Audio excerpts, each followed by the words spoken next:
to all. Today we are discussing about economics chapter 2 national income பார்த்துட்டு இருக்கோம். போன வீடியோவில் டிஃபிகல்ட்டிஸ் பார்த்தோம் நேஷ்னல் இன்கம்மோட. அதுக்கடுத்து next national income and social accounting பார்த்தோம். அதில் இன்றைக்கி என்ன டாபிக் பார்க்க போகிறோம் அப்படின்னு கேட்டிங்கன்னா, அடுத்த topic social accounting and sectors, சமூக கணக்கிடுதல் மற்றும் துறைகள்னு சொல்லுவாங்க. Under this method, the economy is divided into several sectors. இந்த பொருளாதாரத்தை நம்ம என்ன பண்ணுவோம், இந்த நாடோட பொருளாதாரத்தை பல துறைகளை பிரிக்கிறோம். Economy divide into several sectors. நம்மளோட எக்கானமி என்ன பண்ணுறோம், divide into several sectors means பல துறைகளை என்ன பண்ணுறோம்னா பிரிக்கிறோம். அப்போ டிவைட் பண்ணுறப்ப a sector is a group of individual or institution having common interrelated economic டிரான்சாக்ஷன்னு சொல்லுவாங்க. அதாவது ஒரு குழுவாக இருக்கலாம், அல்லது ஒரு பல நிறுவனங்கள் சேர்ந்த ஒரு குழுவாக இருக்கலாம். அவங்களுக்குள்ளே இருக்கக்கூடிய ஒரு டிரான்சாக்ஷன், ஒரு பரிமாற்றம் அப்படின்னு நம்ம சொல்லுவாங்க. ஒரு பொருளாதார பரிமாற்றம், அதாவது மணி வேல்யூ. இங்கே கூட்ஸ் எக்ஸ்சேஞ்ச் பண்ணுறான், இங்கே பணத்தை எக்ஸ்சேஞ்ச் பண்ணுறாங்க. அப்போ அவங்களுக்குள்ள டிரான்சாக்ஷன் நடக்குது அப்படின்னா இதை ஒரு செக்டார் அப்படின்னு நம்ம சொல்லுவோம், ஒரு துறை. The economy is divided into the following sectors. அப்போ இந்த பொருளாதாரம் பல துறைகளை பிரிக்கிறாங்க, டிவைட் பண்ணுறாங்க. அப்போ எந்த மாதிரி துறைகள் இருக்குன்னு பாரு. ஃபேர்ம்ஸ், நிறுவனங்களாக இருக்கலாம். ஹவுஸ் ஹோல்டு, குடும்பங்களாக இருக்கலாம். அதாவது குடும்பங்கள் இருக்கும், ஒவ்வொரு ஹவுஸ் ஹோல்ட்ஸ் செக்டார்ஸ். கவர்மெண்ட், அரசு. Rest of the world and வாணிபம், வெளிநாட்டு வாணிபம், அதாவது எக்ஸ்டர்னல் செக்டார்னு சொல்லுவோம். இதுக்கு ஒரு நேம் பார்த்தீங்கன்னா எக்ஸ்டர்னல் செக்டார்னு சொல்லுவோம், வெளிநாட்டு வாணிபம். கேபிட்டல் செக்டார், மூலதனத்துறைன்னு நம்ம சொல்லுவோம். சரி, ஃபஸ்ட்டு பாருங்கள், ஃபேர்ம்ஸ்னால் என்ன, நிறுவனங்கள்னு சொல்லுவோம். நிறுவனங்கள்னால் என்ன, அண்டர்டேக் ப்ரொடக்டிவிட்டி ஆக்டிவிட்டீஸ்ன்னு சொல்லுவாங்க. ப்ரொடக்டிவ் அப்படின்னு சொல்லுவாங்க. ப்ரொடக்டிவ் மீன்ஸ் உற்பத்தி காரணிகளை, அதாவது அண்டர்டேக் பண்ணுது. அங்கே இருக்கக்கூடிய ஃபேக்டர்ஸ்னால் என்னது, காரணிகள். அந்த காரணிகளை யூட்டிலைஸ் பண்ணி தான் என்ன பண்ணுறாங்க, ப்ரொடக்ஷன் பண்ணுறாங்க. அப்போ அந்த காரணிகள் என்னென்ன ஃபேக்டர்ஸை பயன்படுத்துகிறாங்க அப்படின்னு பார்த்தோம்னா, land, labour, capital and organisation. இதை தான் நம்ம என்ன சொல்லுவோம்னா உற்பத்தி காரணிகள் சொல்லுவாங்க. thus there are all organization which employ the factor of production. Employee means வேலைக்கு அமர்த்திக்கிறது, அதாவது பயன்படுத்திக்கிறாங்க, அவங்களுடைய ஒர்க்குக்காக பயன்படுத்திக்கிறாங்க. ஃபேக்டர்ஸ்னால் என்ன, காரணிகள். எதுக்காக, உற்பத்தி. ப்ரொடக்ஷன் மீன்ஸ் உற்பத்தின்னு சொல்லுவாங்க, உற்பத்தி காரணிகள். அப்போ இந்த ஃபேக்டர் ஆஃப் ப்ரொடக்ஷன் இருந்தால் தான் நம்ம என்ன பண்ண முடியும், ப்ராடக்டை நம்மளால் ப்ரொடியூஸ் பண்ண முடியும். அப்போ கூட்ஸ் அண்ட் சர்வீசஸை நம்ம பயன்படுத்த முடியும். ஓகேவா. அடுத்தது household sector. Household means வீடுகள்னு சொல்லுவாங்க, குடும்பங்கள்னு சொல்லுவாங்க. Are consuming entities and represent the factor of production who receive payment for services rendered by them to firms. அதாவது குடும்பங்கள் என்ன பண்ணுறாங்கன்னா தமக்கு ஊதியத்துக்காக உழைப்பினை கொடுக்குறாங்க. Are consuming entities. அப்போ என்ன பண்ணுறாங்கன்னா அவங்களுடைய என்ன பண்ணுறாங்க, உழைப்பை கொடுக்குறாங்க, லேபர்ஸ். அது மூலமாக அவங்க வேஜஸை வாங்கிக்கிறாங்க, ரெசிவ்டு பேமெண்ட்ஸ் கொடுக்குறாங்க. அப்போ rendered by the two firms.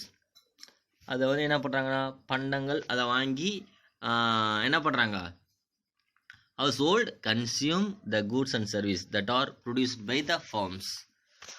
அந்த பண்டங்கள் பணிகளை வாங்குறாங்க அப்படின்னு சொல்கிறாங்க. அடுத்தது thus firms make payment to household for their services. Household spend money income they receive on the goods and service produced by the firms. This is a circular flow of money between these two groups.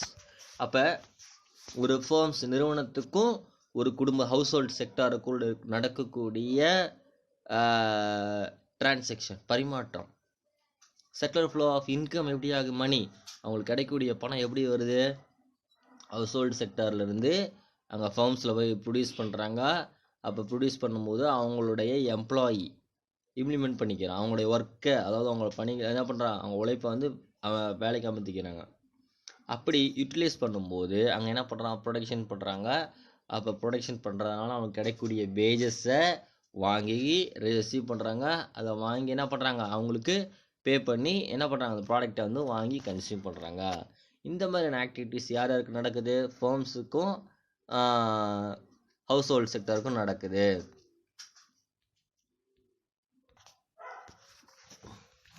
Government sector இப்போ பார்த்தது 2 sector model. 2 செக்டார்னா ஃபர்ம்ஸுக்கும் house hold செக்டாருக்கும் உள்ள relationship பார்த்தோம், டிரான்சாக்ஷனை பார்த்தோம். இப்போ பார்க்கக்கூடியது government sector. Government sector means வந்து பார்த்திங்கன்னா அரசு துறை. இப்போ என்ன பண்ணுறாங்க, refer to the economic transaction of public bodies at all level, centre, state and local. இப்போ அரசு துறையில் வந்து பல நிலைகளில் வந்து இருக்குது, அதாவது பப்ளிக் பாடிஸ்ன்னு சொல்லுவோம். அப்போ கிராமமாக இருக்கலாம், ஸ்டேட்டாக இருக்கலாம், வட்டமாக இருக்கலாம், டிஸ்ட்ரிக்டாக இருக்கலாம், ஸ்டேட்டாக இருக்கலாம், ஓகேவாப்பா. அப்போ ரீஜனலாக இருக்கலாம். அப்போ அவங்களுக்குள்ள இந்த ஒர்க் கன்சர்னிங் சோசியல் அக்கௌண்டிங் அப்படின்னு நம்ம சொல்லுவோம். அப்போ பார்த்தீங்கன்னா என்ன பண்ணுறோம், நாங்கள் அவங்களுக்குள்ள நடக்கக்கூடிய ஒர்க் அக்கௌண்டிங் ஒர்க் கன்சர்னிங். அப்போ என்ன பண்ணுறாங்க, அதாவது எடி அண்ட் பிகாக் அப்படிங்கிறவர் தான் சொல்கிறாரு இதை. அதாவது என்ன சொல்கிறாருன்னா, in their work concerning social accounting, Eddy and Peacock have defined government as a collective person that purchase goods and service from firms அப்படிங்கிறாரு. அதாவது அரசு அப்படிங்கிறது என்னன்னு கேட்டிங்கன்னா ஒன்று சேர்க்கப்பட்ட நபர்கள் அப்படின்னு சொல்லுவாங்க, ஓகேவாப்பா. அதாவது வரி, தண்டனை கட்டணம் மற்றும் கடன் மூலமாக என்ன பண்ணுறாங்க, நிதி திரட்டி அதை வந்து ப்ராடக்டை வாங்குறாங்க, கமாடிட்டிஸையும் சர்வீஸையும் வாங்குறாங்க. அதாவது this purchase maybe financed through taxation, public borrowings or any other fiscal means. அதாவது என்னென்னு கேட்டிங்கன்னாப்பா, இவங்க என்ன சொல்கிறாங்க அப்படின்னு பாருங்கள், கலெக்டிவ் பர்சன்ஸ் சொல்லுவாங்க, ஒன்று சேர்க்கப்பட்ட நபர்கள். அந்த பர்சன்ஸ்கிட்ட என்ன பண்ணுறாங்கன்னா பர்ச்சேஸ் பண்ணுறாங்க. அப்புறம் வந்து அவங்களுக்கு வந்து ஒரு வரி டேக்ஸ் வந்து ஃபிக்ஸ் பண்ணுறாங்க. பப்ளிக் பாரோயிங்ஸ் பனிஷ்மெண்ட்டுன்னு சொல்லலாம், தண்டனை மூலமாக. இப்போ எக்ஸாம்பிள் வந்து அது மூலமாக டேக்ஸ் கலெக்ட் பண்ணி அவங்க வந்து யூஸ் பண்ணிக்கிறாங்க. The main function of government is to provide social goods like defence, public health, education extra. இப்போ கவர்மெண்டாக இருந்தால் என்ன பண்ணுறாங்க, என்ன ப்ரொவைட் பண்ணுறாங்க, பொது சுகாதாரம் சுத்தமாக வச்சுக்கணும்னு நினைக்கிறாங்க. இப்போ டிஃபென்ஸுக்கும் அமௌண்ட் பே பண்ணுறாங்க, ப்ரொவைட் பண்ணுறாங்க. குட்ஸை வாங்கி வெல்ஃபேர் மோட்டிவ், கவர்மெண்ட் மோட்டிவ், அதை வாங்கி பப்ளிக் கொடுக்குறாங்க, பப்ளிக் ஹெல்த் ப்ராடக்ட் பண்ணுறாங்க, எஜுகேஷன் கொடுக்குறாங்க extra. This means satisfying the collective want of society அப்படின்னு நம்ம சொல்லுவோம். However public enterprises like post office and railways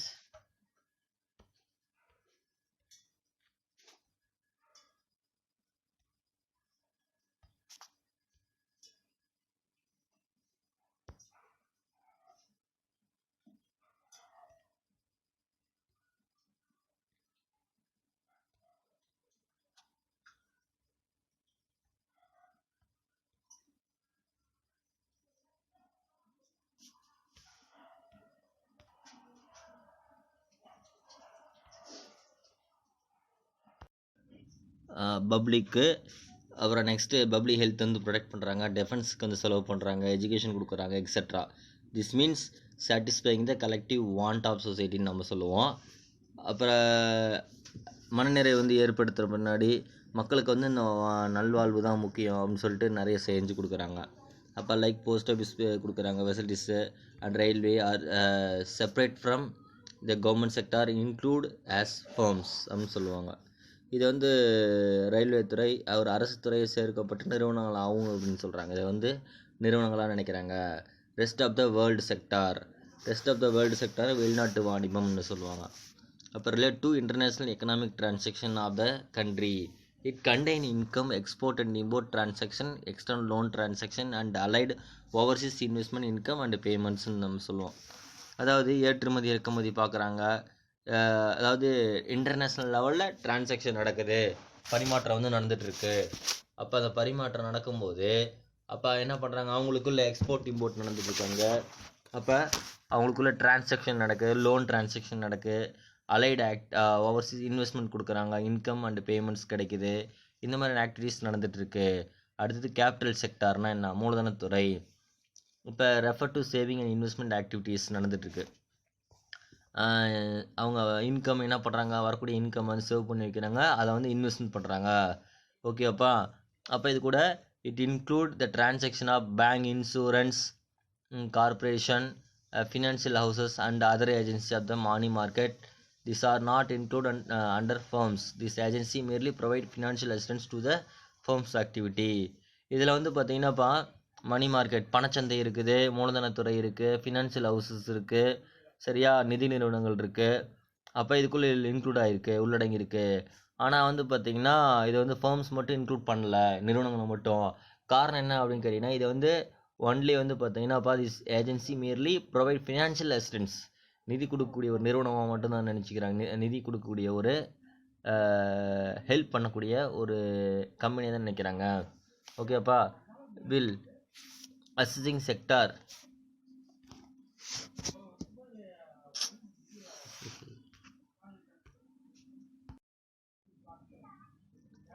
will assessing sectoral contribution to GDP. The economy is divided into three, namely primary, secondary and tertiary sectors-னு சொல்லுவாங்க.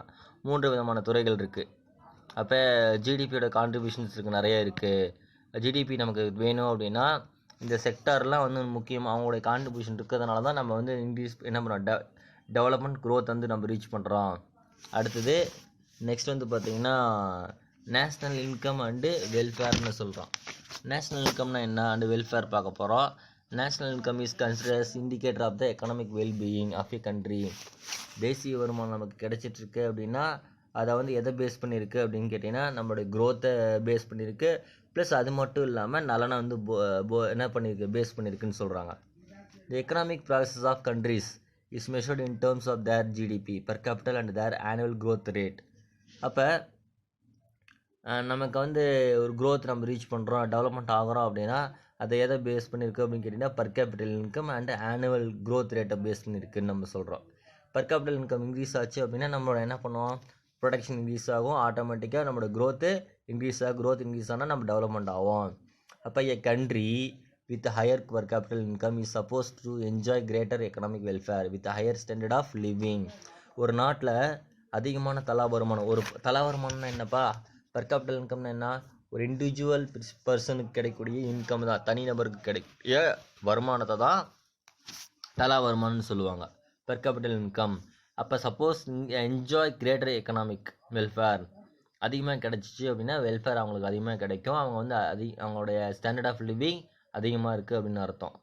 But the rise in GDP or per capital income need not always promote economic welfare. ஆனால் GDP அல்லது தலா வருமானம் வந்து அதிகமாக இருந்தால் per capital income increase ஆச்சுன்னா பொருளாதார நலனும் அதிகரிக்கணும், இன்க்ரீஸ் ஆகணும், எக்கனாமிக் வெல்ஃபேர்னும். ஆனால் அப்படின்னு கிடையாது, சரியா, எக்கனாமிக் வெல்ஃபேர் இன்க்ரீஸ் ஆகணுங்கிறது கிடையாது. The per capita income as income index of economic welfare suffers from limitation which are stated below.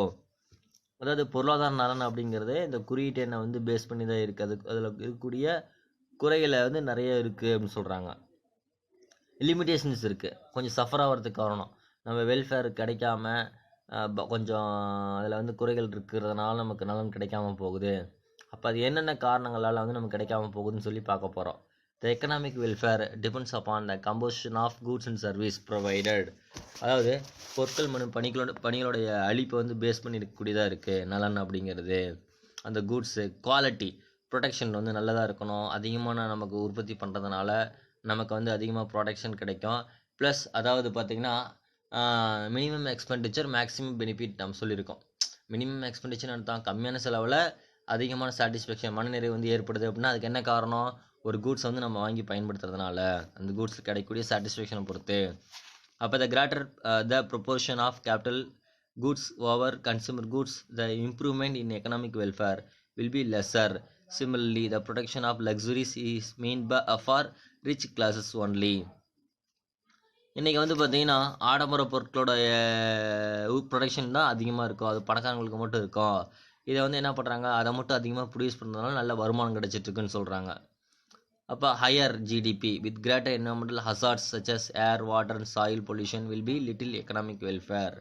இப்போ இயற்கை வளங்கள் வந்து காற்று நீரில் இருக்குல்ல, இப்போ ஏர் வாட்டரில் இருக்குல்ல, சாயில் மண், இதெல்லாம் வந்து பார்த்திங்கன்னா மாசுபடுத்துறதுனால ஜிடிபி வந்து பொருளாதார வெல்ஃபேர் வந்து பாதிக்கப்படும் அப்படின்னு சொல்கிறாங்க, குறைய ஆரம்பிக்கும். The production of war goods will show the increase in national output but not welfare. இராணுவ தளவாடங்களை வந்து, அதாவது வார் குட்ஸ் வந்து நம்ம அதிகமாக அது இன்க்ரீஸ் பண்ணுறதுனால நமக்கு வந்து என்னது, நேஷ்னல் இன்கம் ஜிடிபி இன்க்ரீஸ் ஆனாலுமே எக்கனாமிக் வெல்ஃபேர் வந்து குறைஞ்சி போயிடும். சரியா? And increase in per capital income may be due to employment of women and children or forcing workers to work for long hours, but it will not promote economic வெல்ஃபேர்னு சொல்கிறாங்க. அதாவது என்ன பண்ணுறாங்கன்னா, பெண்களுக்கு வந்து லேடிஸ்க்கு பொறுத்த வரைக்கும் என்ன பண்ணுறாங்க, உமன்ஸுக்கு நிறைய வேலை வாய்ப்பு கொடுக்குறாங்க, அதிக நேரம் வேலை செய்ய வைக்கிறாங்க.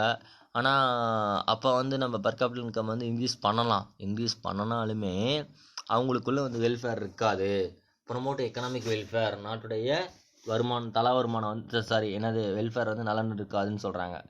அப்போ therefore fiscal quality life index PQLIன்னு சொல்லுவாங்க, அதாவது வாழ்க்கை தர குறியீடு அப்படின்னு நம்ம சொல்லுவாங்க, is considered as a better indicator of economic welfare.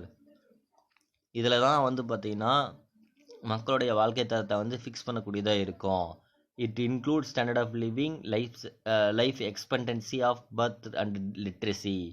இதில் வந்து கல்வி அறிவு, அவங்க வாழக்கூடிய காலத்தை வந்து மென்ஷன் பண்ணக்கூடியது இதுக்குள்ளே இன்க்ளூட் பண்ணியிருக்குன்னு சொல்லி சொல்கிறாங்க.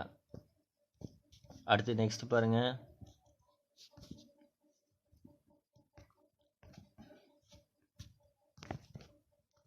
National income, erosion of national wealth. அதாவது தேசிய வருமானம் வந்து வருமானமோ நாட்டோட செல்லை வந்து அரிக்கப்படுதல்னு சொல்லுவாங்க. என்ன சொல்லுவாங்க, எரேஷன் ஆஃப் நேஷ்னல் வெல்த், செல்வத்தை வந்து அரிச்சு எடுத்துகிட்டு போகிறாங்க. இப்போ achieving higher GDP, larger natural resources are being depleted or damaged. அதிகமான ஜிடிபி நம்ம அடையணும், ரீச் பண்ணணும் அப்படிங்கிறதுக்காக இயற்கை வளங்களை வந்து அதிகமாக வந்து நம்ம யூஸ் பண்ண ஆரம்பிக்கிறோம், டேமேஜ் பண்ணுறாங்க. இதனால் சேதப்படுத்துறதுனால நமக்கு வந்து எதிர்கால வளர்ச்சி வந்து குறைய ஆரம்பிக்குது. அதனால நம்ம என்ன பண்ணணும் அப்படின்னு கேட்டிங்கன்னா, this means reduction of potential for future growth. அப்போ அந்த இயற்கை வளங்களை வந்து நம்ம எப்படி பாதுகாக்கிறது, சரியா? Hence it is suggested with that will assessing national income, loss of natural resources should be subtracted from national இன்கம்னு சொல்கிறாங்க. அப்போ அந்த இயற்கை வளங்களை வந்து என்ன பண்ணணும், அந்த இழப்பை வந்து தேசிய வருமானத்துலேருந்து வந்து நம்ம என்ன பண்ணோம், டிடெக்ட் பண்ணணும், சப்ஸ்ட்ராக்ட் பண்ணணும்னு சொல்கிறாங்க. சப்ஸ்ட்ராக்ட் பண்ணணும் நமக்கு கிடைக்கும் அப்படின்னு சொல்கிறாங்க. அடுத்தது national income in terms of US dollar. National income பாருங்கள், when Indian national income is expressed in terms of US dollar, the farmer look very low. இப்போ தேசிய வருமானத்தை வந்து நம்ம மென்ஷன் பண்ணும்போது பண மதிப்பை வச்சு நம்ம சொல்கிறாங்க, வேல்யூ ஆஃப் மணி வச்சு நம்ம சொல்கிறோம். அப்போ ஒரு கண்ட்ரியோட பொருளாதார நிலைமை வந்து எப்படி இருக்குது அதை வந்து நம்ம அறிஞ்சிக்க முடியும், அதை வந்து நம்ம தெரிஞ்சுக்க முடியும். இப்போ எக்ஸாம்பிளுக்கு வந்து நம்ம என்ன சொல்கிறாங்க, இந்திய தேசிய வருமானத்தை வந்து அமெரிக்கா பணம் இருக்குல்ல, டாலர், அதோடைய வந்து சொல்கிறோம் அப்படின்னா, அப்போ அங்கே பார்க்கும்போது அதில் நம்ம அதாவது இட் பர்ச்சேசிங் பவர் பேரிட்டி PPPன்னு சொல்லுவாங்க, method is adopt India look better. இப்போ அது வந்து குறைவாக இருக்கும், ஆனால் அதை வந்து நம்ம பர்ச்சேசிங் பவரை வச்சு நம்ம சொல்கிறோம், இந்தியாவோட வாங்கக்கூடிய திறனை வந்து நம்ம சொன்னோம் அப்படின்னா இந்திய தேசிய வருமானம் வந்து அதிகமாக நமக்கு இருக்கும்னு சொல்லி சொல்கிறாங்க. அடுத்தது சோசியல் அண்டு என்விரான்மெண்டல் காஸ்ட்னு சொல்கிறாங்க. இப்போ will producing economic goods, many environmental and social bad are also generated, hence they also must be considered will enumerating national income. அதாவது வந்து பார்த்திங்கன்னா பொருளாதார நுகர்வு பண்டங்கள் இருக்குல்லப்பா, அங்கே என்ன பண்ணுறாங்கன்னா வில் ப்ரொடியூசிங் எக்கனாமிக் குட்ஸ். அப்போ அங்கே எக்கனாமிக் குட்ஸ் பொருளாதார பண்டங்களை வந்து ப்ரொடியூஸ் பண்ணுறாங்க. அப்போ ப்ரொடியூஸ் பண்ணும்போது என்விரான்மெண்டல் அண்ட் சோசியல் பேட் வந்து ஏற்படுது, ஜென்ரேட் உருவாகுது, சமுதாய கேடுகள் வந்து சுற்றுச்சூழல் வந்து மாசுபடுது, என்விரான்மெண்டல் வந்து ரொம்ப அஃபெக்ட் ஆகுது அந்த இடத்துல. அப்போ இதையும் நம்ம நேஷ்னல் இன்கம் வந்து நம்ம கால்குலேட் பண்ணும்போது must be consider will enumerating national income, அதை வந்து நம்ம கவனமாக வச்சுக்கணும் அப்படின்னு சொல்லி சொல்கிறாங்க. ஓகேப்பா, செகண்ட் லெசன் வந்து கம்ப்ளீட் பண்ணிட்டோம். இப்போ உங்களுக்கான கொஷின்ஸ் வந்து நம்ம கொடுக்குறேன் பாருங்கள், லிசன்ப்பா. இதில் இருக்கக்கூடிய 1 marks ப்ளஸ் 7 2 மார்க்ஸ் வந்து நீங்கள் வந்து படிச்சுட்டு எழுதி காமிச்சிருங்க. ஓகேப்பா, வாட்ஸ்அப்பில் கம்பல்சரி எனக்கு வந்து சென்ட் பண்ணிடுங்க.